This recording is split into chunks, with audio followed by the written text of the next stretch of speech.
आज है हमारी कंसिस्टेंट स्टडी का 27वां दिन। क्योंकि आज सैटरडे है तो ये हमारा होता है द रिवीजन डे टेक्निकल का। इसके पीछे का विज़न ये है कि जैसे एसएससी जेई का एग्ज़ाम होगा उससे पहले वीक आपका रिवीजन चलेगा पूरा। तो सिमिलर पैटर्न पे हम संडे को फुल टेस्ट देते हैं और इस बार फोर्थ फुल टेस्ट होगा हमारा। तो सैटरडे हमारा रिवीजन डे होना चाहिए ताकि उसमें हम तैयारी करके फुल टेस्ट में हम परफॉर्म कर सकें। तो आज की इस वीडियो में मैं 3 पॉइंट कवर करूँगा। पहला, रिवाइज़ कैसे करना है। आपको बहुत अच्छे से पता होगा कि आपको रिवीजन कैसे करना है, लेकिन जिन लोगों को जानना है या जिन लोगों को चाहिए कि कोई स्टेप बाय स्टेप प्रोसीजर मिल जाए जिससे हम उसको फॉलो करके पूरे दिन भर रिवाइज़ करते रहें, तो वो मैं आपको दूंगा बिल्कुल स्टेप बाय स्टेप प्रोसेस। दूसरा, हाउ टू क्लियर बैकलॉग्स। कई लोग ऐसे हैं जो कि आज ज्वाइन हुए हैं, कई लोग ऐसे हैं कि जिन्होंने ये 90 डे स्ट्रेटेजी को पिछले 10 दिन पहले ज्वाइन किया है। तो काफ़ी लोग ऐसे होंगे जो पहले दिन से नहीं जुड़े हुए हैं, तो उनके जो बैकलॉग्स हो गए हैं, जो सब कुछ नहीं कर पाए हैं, पीछे छूट गए हैं, तो उनको क्या करना है। और तीसरा, अगले हफ्ते से जो स्ट्रेटजी स्टार्ट होने वाली है हमारी, मतलब 1 महीना लगभग ख़त्म हो जाएगा, तो अगले हफ्ते हम क्या क्या चीज़ें ऐड करने जा रहे हैं उन सब चीज़ों पे भी बात करेंगे। तो सबसे पहले तो हाउ टू क्लियर बैकलॉग्स, इसको ही देख लेते हैं। तो देखो, आप जिस भी दिन आपने स्टार्ट किया है, मान लो आज आपने स्टार्ट किया था 26, तो इससे पहले का भूल जाओ। 25, 24, 23, अगर आप 25, 24, 23 पे आज आप 26 तारीख में हो और 25, 24 का आप करने की कोशिश कर रहे हो, तो आप 26 का भी बैकलॉग कर रहे हो। तो बैकलॉग क्लियर पिछला उठा के करने से नहीं होते। पहला तो आपका पर्पज़ ये होना चाहिए कि आपने 26 से स्टार्ट किया तो आप 26 से कंटिन्यू करो और कुछ चीज़ ना छोड़ो। उसके बाद जो पीछे वाली चीज़ें होंगी वो एक एक करके ऐड ऑन होती चली जाएंगी, जो कि मैं रिवीजन में भी ऐड ऑन करा दूंगा। तो आप जिस भी दिन से स्टार्ट करें उस दिन का आप कंप्लीट करें, आगे का करते रहें, पीछे का हो ना हो लेकिन वो आप कंप्लीट करते रहें, पीछे वाला धीरे धीरे ऐड ऑन होता चला जाएगा। अब आते हैं अपने मेन पॉइंट पे, हाउ टू रिवाइज।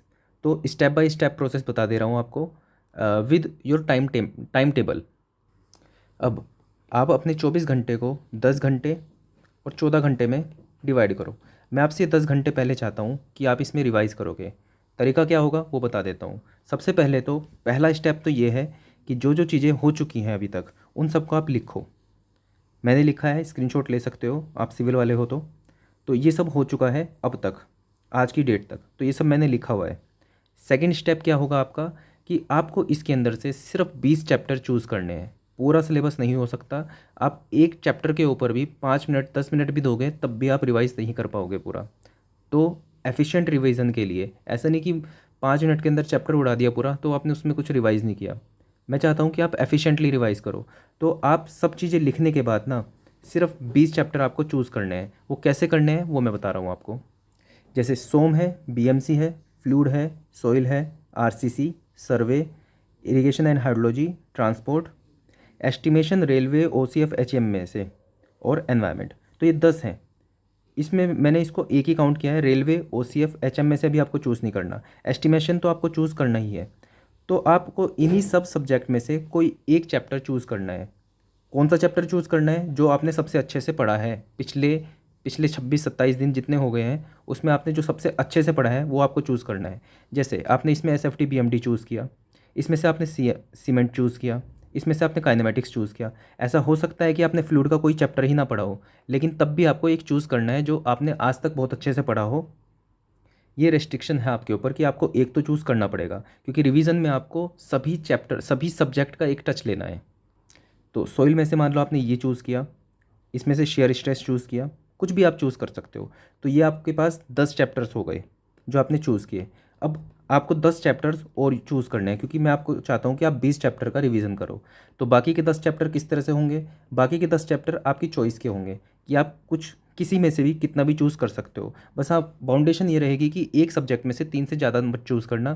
फिर ऐसा कुछ हो जाएगा कि आपने सिर्फ, जैसे मान लो आपने इसमें से ही 6-7 चैप्टर चूज़ कर लिए, तो इसका मतलब तो ये होगा कि आपने सोम का रिवीजन किया, आपने पूरी सिविल इंजीनियरिंग का अपना रिवीजन नहीं किया। तो मैक्सिमम 3 चैप्टर चूज़ कर लेना, ठीक है। तो आपने ऐसे करके 20 चैप्टर्स आपने चूज़ कर लिए। एस्टिमेशन, कॉस्टिंग, रेस्ट्रिक्शन रख दी गई है, ये तो आपको चूज़ करना ही है। अब जो ये 20 चैप्टर हैं वो 20 चैप्टर आपको 10 घंटे में रिवाइज़ करने हैं। तो अभी जो आपने 20 चैप्टर चूज़ किए वो वही क्यों चूज़ किए जो आपने सबसे ज़्यादा अच्छे से पढ़े हुए थे। कारण इसका ये है कि हम कर रहे हैं रिवीजन, हम दोबारा से देख रहे हैं चीज़ों को। अब जो चीज़ आपने पढ़ी ही नहीं थी उनको आप दोबारा से कैसे देखोगे? तो सिर्फ यहाँ पे आपको 20 चैप्टर वो देखने हैं जो सबसे ज़्यादा अच्छे से आपने पढ़े हैं। एक चीज़ मैं और क्लियर कर देता हूँ कि ये जो जितने चैप्टर्स यहाँ पे लिखे हुए हैं, अगर आपने सिर्फ इतने भी पूरे अच्छे से पढ़ लिए तो आपके अगर मैं थोड़ा सा सेफ साइड चलूँ तो 60+ आपके आराम से मार्क्स आ जाएंगे, जितने यहाँ पे चैप्टर्स लिखे हैं अगर उनको आपने अच्छे से कर लिया तो। इसको आप क्रॉस चेक ऐसे कर सकते हो कि आप फुल टेस्ट देखना कोई, और फुल टेस्ट के अंदर बस ये देखना किस चैप्टर से कितना आया हुआ है, ठीक है। उसके हिसाब से भी आप अंदाज़ा लगा सकते हो इसका, क्योंकि सभी इंपॉर्टेंट चैप्टर्स ही हैं। अब आपको यूटिलाइज़ करना है इन 10 घंटे का, 24 घंटे में से 14 घंटे अलग निकाल दिए, इन पे बाद में बात करेंगे। ये 10 घंटे ये प्योरली आपके हैं। तो इसमें आपको क्या करना है, इस तरह से अपना टाइम टेबल बना लेना है, 40 मिनट + 20। इन 40 मिनट में लगातार आप बैक टू बैक 2 सब्जेक्ट करोगे, सब्जेक्ट 1 सब्जेक्ट 2। सिमिलरली दूसरे 40 मिनट में सब्जेक्ट 3 सब्जेक्ट 4 जो आपने चूज़ किए हैं। सिमिलरली ऐसे आप करोगे। 40 मिनट करने के बाद आप 20 मिनट का ब्रेक लोगे। आपको ये ज़्यादा लग सकता है 20 मिनट का ब्रेक, लेकिन ये लेना इसलिए ज़रूरी है क्योंकि आपको ऐसे ऐसे 10 स्केड्यूल करने हैं। अगर आपने ये ब्रेक नहीं लिया, आपने सोचा कि मैं 20 मिनट नहीं लिए, मैं तो आगे आगे तक करता चला जाऊंगा, तो आप क्या करोगे, यहाँ तीसरे चौथे तक आगे थक जाओगे, लेकिन आप पूरा नहीं कर पाओगे। ये जंग वही जीतेगा जिसने लास्ट तक पहुँचा। इसलिए बिल्कुल जितना आपने पढ़ा है उसका आधा मैंने ब्रेक पे रखा है। आपने इतना भी किया, ये भी बहुत एफिशिएंट चीज़ होगी। तो हाँ, ऐसा हो सकता है कि 20 मिनट में आपका कंप्लीट नहीं हुआ थोड़ा सा, तो आपने उसे 25 मिनट कर दिया, अगले को भी 25 कर दिया, तो 50 मिनट हो गया, ठीक है। तो आप यहाँ पे कर दोगे 10 मिनट, लेकिन फिर उससे एक्सटेंड नहीं होगा। यहाँ पे आपके पास 40 मिनट है, 40 तो पढ़ना ही है, 40 पे ख़त्म कर दिया तो ख़त्म कर दिया, हो या ना हो मर्जी है वो आपकी, ठीक है। यहाँ पे आपको 20 मिनट का ब्रेक लेना है चाहे 5 मिनट का, वो आपकी मर्जी। लेकिन 1 घंटा कंप्लीट होने के बाद आपको नए घंटे में एंटर करना है, और यहाँ पे आपको तीसरा सब्जेक्ट स्टार्ट करना ही करना है। ये आपके पास रेस्ट्रिक्शन है, ठीक है। तो आपने इस तरह से डिवाइड कर दिया, ये 40 मिनट चैप्टर 1 चैप्टर 2, ये अगले 40 minute chapter 3 chapter 4 and so on. अब आपको चैप्टर 1 में पढ़ना क्या है, रिवाइज़ क्या करना है, किस तरह से रिवाइज़ करना है, ये देखते हैं।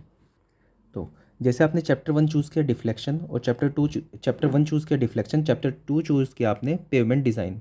तो इस बात का ध्यान रहे कि बड़ा और छोटा इस तरह से ही चूज़ करना, दोनों बड़े चूज़ कर लोगे तो आप ढंग से रिवाइज़ नहीं कर पाओगे, ये आपको अपनी समझ के हिसाब से करना पड़ेगा। तो अब इस 20 मिनट में इसमें क्या करोगे आप, ये जो डिफ्लेक्शन चैप्टर है इसका आपने कोई शॉर्ट नोट्स बनाए होंगे, उनको देखना है उन 20 मिनट में। उन 20 मिनट में क्या होगा, इसका फॉर्मूला रिवीजन, ठीक है, ऊपर ऊपर से बस ओवरव्यू, और सीधा आप जंप करोगे सीधा एसएससी जेईई के पीवाईक्यू पे। और आपका एम ये होना चाहिए कि मैं 10 से 15 क्वेश्चन इसके कर दूँ। ये सब काम आपको इस 20 मिनट के अंदर करने हैं। यही आपकी फिर अप्रोच भी बनेगी एग्ज़ाम में भी जल्दी जल्दी चीज़ों को करने की। तो क्या करना है, इसमें 20 मिनट में आपको शॉर्ट नोट्स देखने हैं, सीधा उठा के एकदम से पढ़ लेने हैं, जो भी फॉर्मूले थे जल्दी से देख लेना है। आप ये जल्दी क्यों कर पाओगे, क्योंकि आपने चूज़ यही वाले चैप्टर किए हुए हैं जो आपने अच्छे से कर रखे हैं। तो आपने फॉर्मूला देख लिए जल्दी जल्दी, और फिर 10 से 15 क्वेश्चन आपको करने हैं एसएससी जेईई के पीवाईक्यू के। उसके चैप्टर 2 आप बिना ब्रेक लिए खोलोगे, और पेमेंट डिज़ाइन जैसे है तो इसके आपने जहाँ पे भी कुछ भी इंपॉर्टेंट चीज़ें लिखी हुई हैं उन सबको आप रिवाइज़ कर लोगे, और सीधा क्वेश्चन करने के लिए कूदोगे, और 10 से 15 क्वेश्चन आप करोगे। यहाँ पर आपका ख़त्म हो जाएगा, फिर एकदम से आप लोगे ब्रेक। ये 20 मिनट का हो सकता है मैक्सिमम, कम भी ले सकते हो, क्योंकि आपने ये जो किया था ये थोड़ा सा ज़्यादा टाइम ले लिया मान लो उसने, लेकिन इस तरह से ही लेना क्योंकि ये आपकी लिमिटेशन है। 1 घंटा पूरा होने के बाद आपको नया स्टार्ट करना है, तो ब्रेक उसके हिसाब से लेना। तो similarly chapter 3 chapter 4 chapter 5 chapter 6 chapter 7 chapter 8 9 10 11 12 ऐसे करके चैप्टर 20 तक, यही आपको प्रोसीजर फॉलो करना है। अब यहाँ पे आता है कि आपका कहीं पे ब्रेक हो गया। पहली चीज़ तो ये रिजिड बॉडी है, ये ब्रेक नहीं हो सकता, मतलब ये करते करते आपके बीच में कोई काम नहीं आ सकता, ये कन्फर्म चीज़ है। इसको बिल्कुल आपको ऐसे लेना है कि जैसे आपका एग्ज़ाम चल रहा है, ये 40 मिनट ब्रेक नहीं कर सकते आप। ये 40 मिनट तो आपने स्टार्ट कर दिए तो ख़त्म करने हैं इसको। हाँ, इस जैसे आपको खाना खाने की भूख लग गई तो आप इस 20 मिनट में कर सकते हो। मान लो आपको थोड़ा ज़्यादा काम आ गया कुछ भी, तो ये कंप्लीट करने के बाद ये जो आपके बाकी के 14 घंटे रखे हैं उनका इस्तेमाल करेंगे यहाँ पे बीच में वो ब्रेक डालने के लिए। लेकिन ये एक रिजिड बॉडी है, इसको आप डिस्टर्ब नहीं कर सकते। अगर आपने शुरू कर दिया तो आपको टॉयलेट करने भी नहीं जाना है। थोड़ा सा कॉम्प्लेक्स लग सकता है, लेकिन ये स्टेप बाय स्टेप प्रोसीजर है। चीज़ें बता देते हैं कि रिवीजन ऐसा होना चाहिए, रिवीजन का ये मतलब है वो, लेकिन जो स्टेप बाय स्टेप प्रोसीजर होता है ना, वही प्रैक्टिकल होता है। कि आपको मैंने बता दिया कि ये करना है, इससे ये होगा, आप इसको फॉलो कर सकते हो फिर। और अगर जो आपने डिसिप्लिन से इसको फॉलो कर लिया एक बार, ठीक है, तो आप 10 क्या 20 सब्जेक्ट पे रिवाइज़ कर पाओगे इसी तरह से, और ये आपका बहुत इफेक्टिव रिवीजन होगा। अब इसमें एक ड्रॉबैक आता है कि आपने 2 घंटे करे, उसके बाद आपको कहीं जाना है, बहुत ज़रूरी जाना है, तो अब क्या करोगे? अब इस 14 घंटे का इस्तेमाल है। अब 7 घंटे मान लो सोने के, मैं ऐसे भी नहीं कह रहा कि बहुत ज़्यादा पढ़ाई कर रहे हो तो 5 घंटे सो, कोई बात नहीं, नींद अच्छी ले लो ताकि अच्छे से पढ़ाई कर पाओ। 7 घंटे सोने के हो गए, बाकी के बचे 7 घंटे। अब ये 7 घंटे हैं, ठीक है, सोने को छोड़ के ये जो 7 घंटे हैं, इसमें से 1 घंटा निकाला, यहाँ पे डाल दिया, इस स्लैब में डाल दिया, उसके फिर वापस से फिर से स्टार्ट हो गए। रिवीजन डे को कभी रिलैक्स डे मत मान लेना, रिवीजन डे सबसे ज़्यादा रिकरस डे होना चाहिए आपका, क्योंकि इसमें ही आप वो सब चीज़ें रिवाइज करते हो जो आप पहले पढ़ चुके हो। वो सब जो आप पढ़ चुके हो, वो जो आप टाइम दे चुके हो, अगर आपने रिवाइज नहीं किया तो वो पीछे वाला सब टाइम जीरो होने वाला है। तो पूरा रिवीजन डे के ऊपर ही डिपेंड रहता है कि जो आपने पीछे मेहनत करी है वो आपकी मेहनत सफल हुई है कि नहीं हुई है। तो स्टेप बाय स्टेप मैं फिर से आपको रिवाइज़ करा देता हूँ। सबसे पहले आप सभी सब्जेक्ट के सभी चैप्टर्स लिखोगे, यहाँ से देख लेना अगर आपको याद नहीं है तो। उसके बाद उसमें से 20 चैप्टर आपको चूज़ करने हैं। 10 चैप्टर मैंडेटरी है, हर सब्जेक्ट में से एक चैप्टर चूज़ किया जाएगा। बाकी की जो 10 चैप्टर हैं मल्टीपल फिर हो सकते हैं कि बीएमसी से 3 हो गए, फ्लूइड से 2 हो गए, इस तरह से। तो टोटल आपको 20 चैप्टर चूज़ करने हैं, और 20 चैप्टर में से जो एस्टिमेशन एंड कॉस्टिंग है वो तो लेना ही लेना है एज अ एक चैप्टर। और चैप्टर वही चूज़ करना है जो आपको सबसे अच्छे से आपने पढ़ा है। ये बिगिनर के लिए भी है, ये इंटरमीडिएट के लिए भी है, एडवांस के लिए भी है। 20 चैप्टर वही चूज़ करने हैं जो आपने सबसे अच्छे से पढ़े हैं। सेकंड स्टेप आपका होगा कि अपने टाइम को, अपने 10 घंटे को इस तरह से बांट देना स्लैब में, 40 मिनट और 20 मिनट के हिसाब से। और हर 40 मिनट में आप पहला चैप्टर करोगे 20 मिनट, अगला चैप्टर करोगे 20 मिनट। ये कंटिन्यूस प्रोसेस होगा, इसमें आप ब्रेक नहीं ले सकते। पहले से ही सोच के बैठोगे कि ये और ये चैप्टर मुझे एक साथ करना है। ये आज रात ही आपको लिस्ट बना लेनी है अपनी। और ये जो पर चैप्टर 20 मिनट आपको मिलेंगे, इस 20 मिनट के अंदर शुरू के 5 से 10 मिनट आपको सिर्फ फॉर्मूला रिवीजन और एक बार ऊपर से ओवरव्यू लेना है अपने शॉर्ट नोट से या फिर जो भी आपके नोट्स हो। और बाकी के जो 10 मिनट बचेंगे उसमें आपको 10 से 15 क्वेश्चन करने हैं। यही है रिवीजन का तरीका। अभी आप ओवरऑल इसको देखोगे तो 10 घंटे में से करीब आपने 7 साढ़े 7 घंटे की एफिशिएंसी निकाली है, ठीक है। और 7 8 नहीं, रुको, 7.5 भी नहीं, 6.5 घंटे करीब की आपने एफिशिएंसी निकाली है। बाकी का आपका ब्रेक था, 6.5 घंटे आपने पढ़ाई की गया है सिर्फ। और लेकिन ये 6.5 घंटे भी आपके बहुत ज़्यादा इफेक्टिव हो जाएंगे, और आपको थकावट भी नहीं होगी, क्योंकि आपने 20-20 घंटे के आपने ब्रेक, 20-20 मिनट के आपने ब्रेक लिए हैं हर 40 मिनट बाद। देखा जाए तो जितना आप पढ़े हो उसके आधे का आपने ब्रेक ले लिया है। तो ये है सिलेक्शन वाला बच्चा जो करेगा। अब आते हैं ऑल इंडिया रैंक वाले 1 वाले बच्चे के ऊपर। तो 10 घंटे तो उसके ये गए। अब 14 घंटे थे, 14 घंटे में से 7 घंटे मैंने लीनियंट सोने के मान लिए, और बाकी बचे 7 घंटे। अब ये जो 7 घंटे हैं, अब ये जो 3.5 घंटे यहाँ पे रह गए, टोटल 10 घंटे का कमिटमेंट था ना पढ़ने का, ये जो 3.5 घंटे यहाँ पे रह गए, वो इसमें से 7 घंटे में से आपको निकालने हैं, ठीक है। इस 7 में से अगर जो आप 2 घंटे भी निकाल पाए तो समझ लेना आप बहुत अच्छी मेहनत कर रहे हो। 7 घंटे में से 2 घंटे निकालना बहुत बड़ी बात नहीं है, लेकिन ये सब करने के बाद निकालना तब थोड़ी मान सकते हैं बड़ी बात। और जो इस बड़ी बात को कर देगा उसकी ऑल इंडिया रैंक 1 आ ही रही है। तो ये हर सैटरडे हम अब इस तरह से ही रिवीजन करेंगे। जिसको ये अच्छा लग रहा है इसको प्लीज़ फॉलो करना, और बहुत बेहतरीन रिजल्ट आपको मिलेंगे इससे। अब ये हो गया how to revise, how to clear backlog हो गया। तीसरा है नेक्स्ट वीक स्ट्रेटजी ओवरव्यू। अब बात ये आती है कि ये टोटल जो है लगभग 60 चैप्टर्स हैं। अभी मैंने सिर्फ 20 चैप्टर आपको रिवाइज़ करने के लिए बोले, इसलिए बोले कि कम से कम आप ढंग से 20 चैप्टर तो रिवाइज़ कर लो। अगर 60 के 60 करने की कोशिश करोगे तो नहीं कर पाओगे। यही होता है, बहुत सारी चीज़ें करने के लिए चलते हैं, टाइम कम होता है, चीज़ें हम नहीं कर पाते। मेरी स्ट्रेटजी का मेन जो फोकस है वो यही है कि टाइम कम है तो कम ही पढ़ लो, लेकिन अच्छे से पढ़ लो उसको। तो आपने इसका 1/3 रिवाइज़ किया, लेकिन बहुत अच्छे से रिवाइज़ किया। अब क्योंकि 1 महीना ओवर हो चुका है, और लगभग हम एक बार देख चुके हैं सभी सभी चैप्टर्स को जो बहुत ज़्यादा इंपॉर्टेंट है। और जैसे मैंने कहा कि अगर जो आपने इन सब चैप्टर्स को भी अच्छे से कर लिया तो आपके 60+ मार्क्स आ रहे हैं। तो अब क्योंकि 60+ मार्क्स का हम डेटा ले चुके हैं, तो अब इसको रिवीजन करने की बारी आती है। तो अगले वीक से हम जैसे Monday, Tuesday, Wednesday, Thursday, Friday, Saturday, Sunday, Saturday को हम टेक्निकल का ही रिवीजन करेंगे बिल्कुल इसी तरह से जैसे अभी बताया। संडे को फुल टेस्ट होगा। अभी संडे की बात हम कल को करेंगे, क्योंकि संडे में भी कुछ चेंज होगा फुल टेस्ट के साथ साथ। अब Monday, Tuesday, Wednesday, Friday, Thursday, Friday, इसमें आप हम कैसे करेंगे? इसमें हम करेंगे न्यू न्यू और एक रिवीजन। 3 सब्जेक्ट्स हम करते थे अब तक, कोई 3 सब्जेक्ट लेके, लेकिन अब हम क्या करेंगे, न्यू चीज़ें ऐड करेंगे, लेकिन एक स्लॉट हम रिवीजन का रखेंगे पर डे।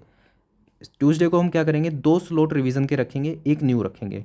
कारण इसका यह है कि आपने सब कुछ दे दिया, अपना टाइम बहुत 1 महीना पूरा लगा दिया, लेकिन आपने उसको रिवीजन नहीं किया, आगे बढ़ते गए, पीछे का छोड़ते गए, कुछ फ़ायदा नहीं है उसका। तो रिवीजन पे इक्वली ध्यान रखा जाएगा जितना नया पढ़ने पे ध्यान रखा जाएगा। तो 2 न्यू, एक रिवीजन, अगले दिन 2 रिवीजन, एक न्यू, इस तरह से हम फ्राइडे तक करेंगे। और फ्राइडे सैटरडे को पूरा फुल रिवीजन ही होगा फिर से। संडे को क्या होगा वो मैं कल को बताऊंगा। तो आगे की अगले मंथ की स्ट्रेटजी ये होने वाली है कि हम अब रिवीजन पर डे करेंगे। एक इन्फॉर्मेशन आपके लिए और, कि अगर आप कोई डाउट्स या फिर कुछ भी आपके दिमाग में है क्लियर करना चाहते हो, ठीक है, तो आप इंस्टाग्राम पे, मैंने एक नया अकाउंट अभी बनाया है द सिविल बंदा के नाम से, क्योंकि पहला जो मैंने हैंडल दिया था वो पर्सनल था और उसमें मैं मैनेज नहीं कर पा रहा था चीज़ें। तो आप सिर्फ द सिविल बंदा पे तो यहाँ पे आप पोस्ट कर सकते हो इंस्टाग्राम पे, द सिविल बंदा, कोई स्पेस नहीं है, सब स्मॉल लेटर में है। या तो मैं आपके डाउट सोल्व कर दूंगा या फिर आपको रिफ़र कर दूंगा कहीं पे जहाँ पे आपके डाउट सोल्व हो सकते होंगे। और मुझे अच्छा लगेगा कि आप हाय हेलो ना करके डायरेक्ट अपने डाउट्स जो हैं वो आप उसके ऊपर पोस्ट करना, ताकि मैं डायरेक्टली उनका सिंपल आंसर दे सकूं। और 1-on-1 मुश्किल होगा हो पानी बात, लेकिन हाँ, आपके डाउट्स देख के मैं उनको रिप्लाई करने की कोशिश ज़रूर करूँगा। अब आपको स्क्रीनशॉट अगर जो लेना है तो आप ले सकते हो।